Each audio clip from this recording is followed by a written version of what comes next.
السلام علیکم دوستو، کیسے ہیں آپ سب؟ میں زبینہ فیاض ایک بار پھر آپ کے ساتھ تو میں شروع کر رہی ہوں کتاب غم نہ کرے، جس کے رائٹر ہے ڈاکٹر آئز القرنی اور جس کا ترجمہ کیا ہے قطریف شہباز ندوی صاحب نے۔ تو شروع کرتے ہیں غم نہ کرے، پارٹ 67۔ کسی کا مقام نہ گراؤ۔ اپنی زندگی میں میرا ایک تجربہ ہے جس میں کبھی ناکامی نہیں ہوئی، وہ یہ ہے کہ معتدل اور مؤدبانہ تعریف لوگوں پر اثر کرتی ہے، چاہے کوئی کتنا ہی عابد، زاہد اور ظاہری چیزوں سے دور بھاگتا ہو، لیکن جب اس کی تعریف کریں گے تو وہ خوش ہوگا۔ اس میں کمی بیشی ہو سکتی ہے۔ میں اہل تقویٰ، علماء اور متدین لوگوں کے ساتھ بیٹھا ہوں۔ جب ان کا شکریہ ادا کیا جاتا یا مدح کی جاتی تو وہ نرم پڑ جاتے، چہرے پر خوشی جھلکتی، پیشانی چمکتی۔ مطلب یہ کہ نرم کلمہ اپنا اثر رکھتا ہے، اور نبی کریم کی تعلیم بھی یہی ہے کہ لوگوں کو ان کا قرار و واقعی مقام دو۔ قرآن میں فرمایا گیا، اللہ کی رحمت سے تم ان کے لیے نرم ہو، اگر تم سخت دل ہوتے تو وہ تمہارے پاس سے چھٹ جاتے۔ کتاب آپ دوست کیسے بنائیں کے مؤلف کی رائے ہے کہ لوگوں کو اپنی طرف کھینچنے کے عوامل میں یہ ہے کہ ان کی مدح و ثنا زیادہ سے زیادہ کی جائے۔ میری رائے تو نہیں، لیکن اعتدال کے ساتھ تعریف ہو۔ جیسا کہ فرمایا، اللہ نے ہر چیز کا ایک اندازہ رکھا ہے، نہ زیادہ تملق نہ جفا، بلکہ خوش اخلاقی، بلندی اور سخاوت۔ ہم اور آپ یہ کر سکتے ہیں کہ لوگوں پر ناک بھوے چڑھائے، ان کے اوپر تیوری چڑھائے، لیکن اس طرح پانے کے بجائے ہم انہیں کھو دیں گے، کیونکہ ہمارے اور آپ کے علاوہ انہیں دوسرے لوگ مل جائیں گے جو ان سے تواضع سے پیش آئیں گے، مسکرائیں گے اور ان کے لیے بازو پھیلا دیں گے۔ آپ کے جو ایمان والے پیروکار ہیں، ان کے لیے اپنے بازو جھکا دیجیے۔ یہ ہماری خوش نصیبی ہے کہ لوگوں کا پیار پالے، کیونکہ وہ تعریف، رعایت، محبت اور مہربانی کے مستحق ہے۔ وہ زمین میں اللہ کے گواہ ہے۔ لوگوں سے بھلی بات کہو۔ زندگی میں ایسے بہت سے لوگوں کو جانا جو لوگوں سے ملنے جلنے کا فن اچھی طرح جانتے ہیں، اس لیے لوگوں کے دل ان کی طرف اتنی جلدی اور تیزی سے مائل ہو جاتے ہیں جیسے ٹھنڈی اور صاف ہوا کے ساتھ نرم پتے اڑتے ہیں۔ جہاں وہ جائے اور اترے، نگاہیں ان کا پیچھا کرتی ہیں۔ ان کے چہرے لوگوں کے لیے کھلے ہوئے ہیں، دل صاف، زبانیں پاکیزہ۔ وہ کتنے خوش ہوتے ہیں اور ان کو پا کر لوگ کتنے خوش رہتے ہیں۔ اللہ کی توفیق کے بعد بندے کے مقدور میں ہے کہ وہ زمین میں قبولیت پالے، لیکن یہ قبولیت قارون کے خزانے، سلیمان کی بادشاہت، ہارون رشید کی خلافت سے نہیں خریدی جا سکتی، بلکہ اس کے لیے ضرورت ہے اللہ کے لیے اخلاص نیت، صدق اللہ و رسول کی محبت، لوگوں کی سچی خیر خواہی اور نفس امارہ کی تحقیر و ملامت اور سازش کی۔ صفات حمیدہ اور خصائل جمیلہ دشواری سے حاصل ہوتے ہیں، کیونکہ وہ بلندی کی جانب ہے، جبکہ برے اخلاق اور شرارت طبع آسانی سے آ جاتی ہے کہ وہ نیچے کی طرف جاتی ہے اور چڑھائی مشکل ہے، جبکہ نزول آسان ہوا کرتا ہے۔ بقول شاعر، جو پست ہوگا ذلت اس کے لیے آسان ہو جائے گی کہ میت کے کسی زخم سے اسے تکلیف نہیں ہوتی۔ زندگی کا مزہ اور حقیقی لطف وہ ہے جو دوسروں کو بھی خوش کر دے۔ وہ ان کی صلاحیتوں اور قدرتوں کا اعتراف، ان کی امنگوں و آرزوؤں کی حوصلہ افزائی ہے، ان کی محنتوں پر پانی پھیرنا اور کردار کی نفی کرنا ہے۔ لوگوں کی زندگی جس چیز سے کھٹی اور مقدر ہوتی ہے وہ یہ کہ آدمی بس اپنے کو دیکھے، بس وہی تابناک ستارہ، محراب آسمان، تابغائے روزگار اور نادر العصر ہے۔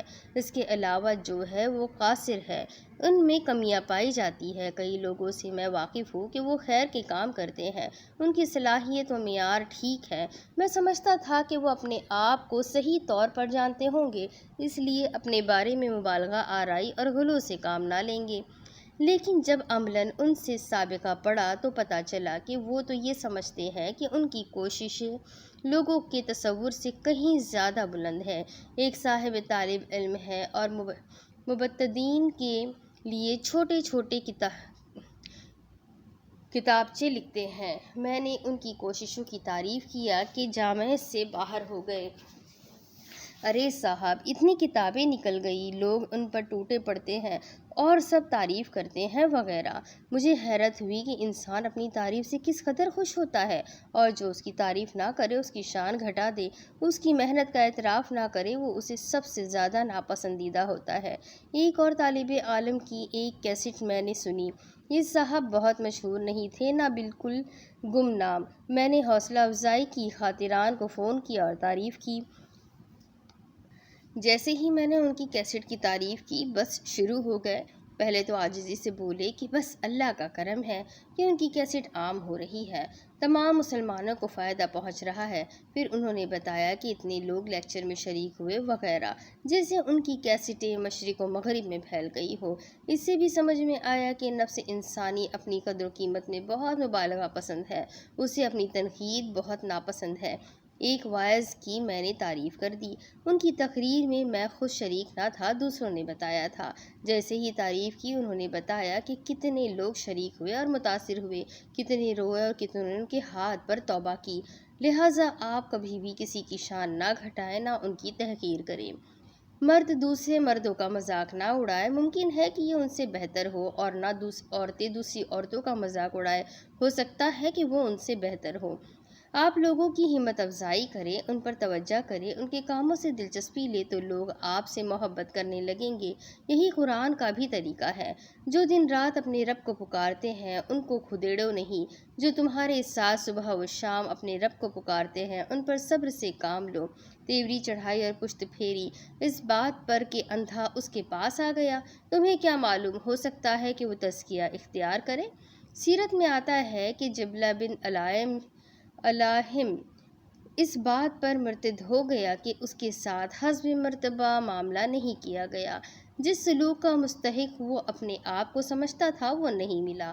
طٰہٰ حسین نے الایام میں لکھا ہے کہ داخلے کے وقت ازہر کا ایک شخص امتحان لینے کے لیے آیا اور اس سے کہا، او اندھے، سورہ کہف پڑھ۔ یہ تلخ بات طٰہٰ حسین کے دل میں اتر گئی، ہمیشہ اسے کچوکے لگاتی رہی، اسی لیے وہ نہ صرف ازہر سے نکل گیا بلکہ ہمیشہ کے لیے اس کا ناقد بن گیا، اس سے نفرت کرتا رہا۔ ظاہر ہے کہ کوئی بھی اپنے کو ذلیل کرنا نہیں چاہتا، کوئی بھی اپنے کو سستا اور حقیر نہیں جانتا۔ ہر آدمی اپنے آپ کو چاہتا ہے، ہر آدمی اپنی قدر جانتا ہے، پھر کون چاہے گا کہ اس کی عزت نفس کو ٹھیس پہنچائی جائے؟ کسی بھی مجلس میں آپ دیکھیں گے کہ بولنے والا واحد متکلم بہت استعمال کرتا ہے، میں نے کہا، میں نکلا، میں نے ملاقات کی، مجھ سے کہا گیا وغیرہ۔ تو یہ جو نفسیاتی کمزوریاں ہیں، ان کو آپ بے پرواہی میں توڑنے کی کوشش کریں گے۔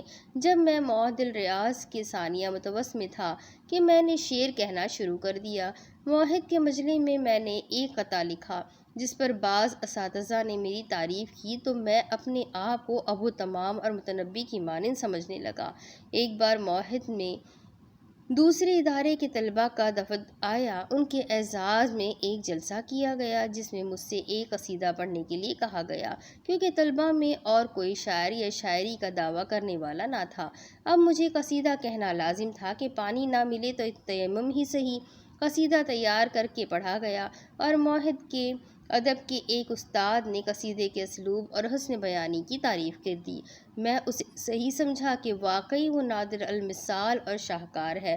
جب میں بڑا ہوا، ادب کا مذاق پیدا ہو گیا، شعر کے معرفت ہو گئی تو مجھے اپنے آپ پر اور اپنے قصیدے پر ہنسی آئی۔ تو یہ انسانی نفسیات ہے، میں اور آپ لوگوں کو اس سے موڑ نہیں سکتے، تو ان کے جذبات کو ٹھیس کیوں پہنچائے؟ ایسا کر کے ہم ان کی بدمزگی مول لیں گے، ان کی دشمنی و ناگواری کا سامنا کرنا پڑے گا۔ اس لیے اس چیز کو چھوڑ کر لوگوں کی زندگی میں جو خیر کا پہلو ہے، جو اچھے صفات ہے، جو فضائل ہے، ان پر نظر رکھیں اور ان کی کوتاہیوں و غلطیوں سے صرف نظر کریں۔ جیسا کرو گے ویسا بھرو گے۔ بعض حکماء کہتے ہیں، عیب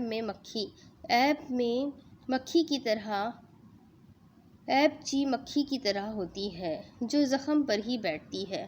بعض لوگوں کو اگر مگر کی علت ہوتی ہے، کسی آدمی کا ذکر کیجیے تو کہیں گے بڑا اچھا آدمی ہے، لیکن پھر اس لیکن کے بعد اس کی خوب برائیاں کی جاتی ہے۔ ان چیزوں سے ہی تو قرآن نے روکا ہے۔ اشارے کرنے والا برباد ہے جو آنکھ سے اشارے کرتا اور چغلیاں کرتا پھرتا ہے۔ تم میں سے کوئی کسی کی غیبت نہ کرے، ہماری خوشی اس بات میں ہے کہ ہم دوسروں کو خوش کریں، انہیں آرام پہنچائیں، ان کی صلاحیتوں، کاموں اور فضل کا اعتراف کریں۔ ہم احترام اور اہتمام پائیں گے، جتنا ان سے اعراض، تجاہل اور بے پرواہی برتیں گے، اتنا ہی وہ بھی ہم سے تغافل اور اعراض کریں گے۔ برابر سرابر کا بدلہ ہے۔ کون عقل مند ہوگا جو لوگوں سے تو اپنا احترام کرانا چاہے لیکن خود ان کی اہانت کرے، یہ چاہے کہ وہ اس کی تکریم کرے اور خود انہیں ذلیل کرنا چاہے۔ یہ غلط تقسیم ہوگی جس کے بارے میں فرمایا، ناپ تول میں کمی کرنے والوں کو بربادی ہو۔ اب اس کے آگے کی کتاب میں آپ کو اگلی قسط میں پڑھ کر سناتی ہوں کہ آگے اس کتاب میں کیا لکھا ہے۔ یہ جاننے کے لیے میرے ساتھ بنے رہیں، چینل کو سبسکرائب کر لیں، بیل آئیکن کو ضرور دبا دیں اور اپنے کانٹیکٹس میں اس کتاب کو ضرور شیئر کریں۔ تو ملتے ہیں اگلے ویڈیو میں، تب تک کے لیے اپنا خوب سارا خیال رکھیں، مجھے بھی دعاؤں میں یاد رکھیں۔ اللہ حافظ۔